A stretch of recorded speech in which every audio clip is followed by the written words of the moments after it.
यूँ तो हम हमारे गली के कुत्तों को हाथ दिखाकर भी भगा देते हैं, पर अगर कोई बाघ हमारी तरफ देख भी लेता है तो हम समझ जाते हैं कि हमारा समय आ गया है और भगवान से प्रार्थना करते हैं कि हे भगवान हमें बचा ले, क्योंकि हमें पता होता है कि बाघ मतलब खेल खत्म।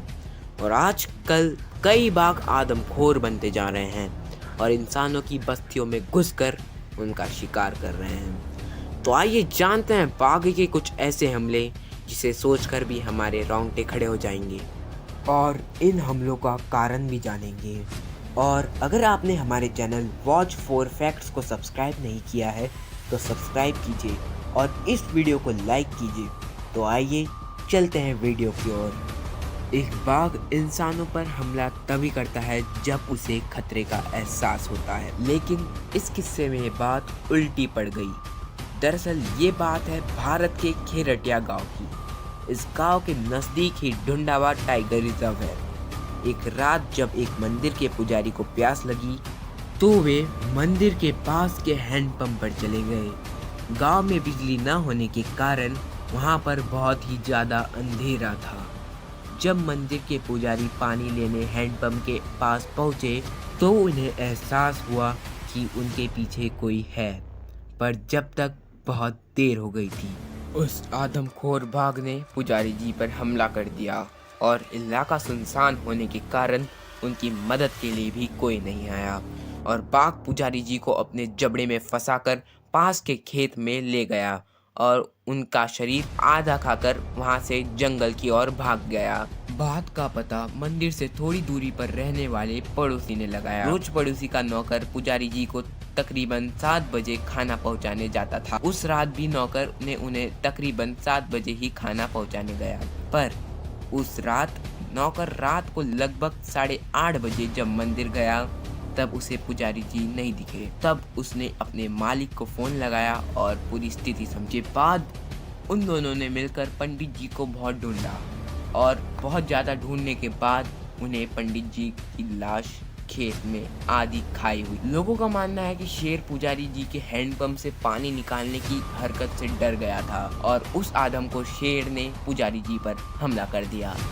लेकिन यह पहली बार नहीं है, इससे पहले भी यह आदमखोर बाघ 18 लोगों पर हमला कर चुका है और इसी इलाके में पिछले साल भी एक आदमखोर बाघिन को भी पकड़ा गया था। इस बाघिन ने भी कई लोगों को अपना निवाला बना दिया है।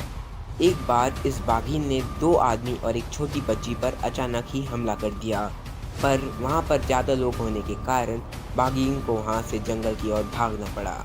आपको जानकर हैरानी होगी कि मात्र 2 साल में इस बाघ और बाघिन ने 22 लोगों को मौत के घाट उतारा है। इससे पहले यूपी के 10 गांव के लोग शाम होने से पहले अपने घरों में कैद हो जाते थे। हालत ऐसे थे कि माँ अपने बच्चों को स्कूल तक नहीं भेजती और यदि किसी की तबीयत भी खराब हो जाए तो वे अस्पताल जाने से भी डरते थे। और इन सब का एक ही कारण था, आदमखोर बाघ, जिसने उसी इलाके के 5 लोगों को अपना शिकार बना लिया था और 10 से ज़्यादा लोगों को घायल भी कर दिया था। हालात इतने बिगड़ गए थे कि वन विभाग को उसे पकड़ने का आदेश देना पड़ा और आखिरकार ये दानव वन विभाग के गिरफ्त में आ ही गया और कई सालों से पिंजरे में कैद है। तो आइए जानते हैं, अगर पता चल ही गया है कि बाघ आदमखोर है तो उसके साथ क्या किया जाता है। अगर कोई बाघ आदमखोर है तो उसका शिकार किया जा सकता है, पर उसका शिकार कोई भी नहीं कर सकता। उसके लिए बड़े चीफ का आदेश चाहिए, लेकिन उससे पहले कोशिश की जाती है कि बाघ को जिंदा पकड़ा जाए, क्योंकि देश में बाघ कम होते जा रहे हैं।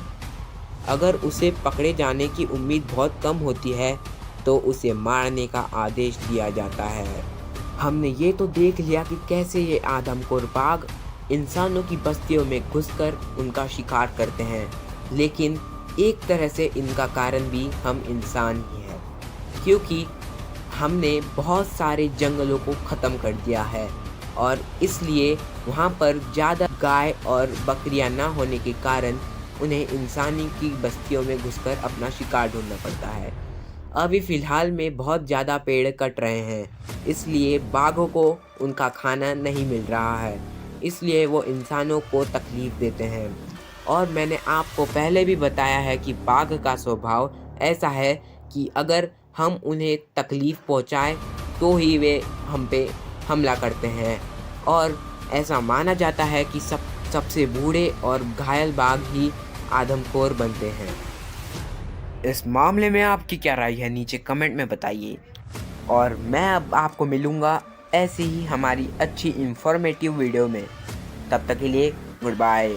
यहाँ तक वीडियो देख ही ली है तो फटाफट से इस वीडियो को लाइक कर दो और हमारे चैनल को सब्सक्राइब कर दो। तब तक के लिए गुड बाय।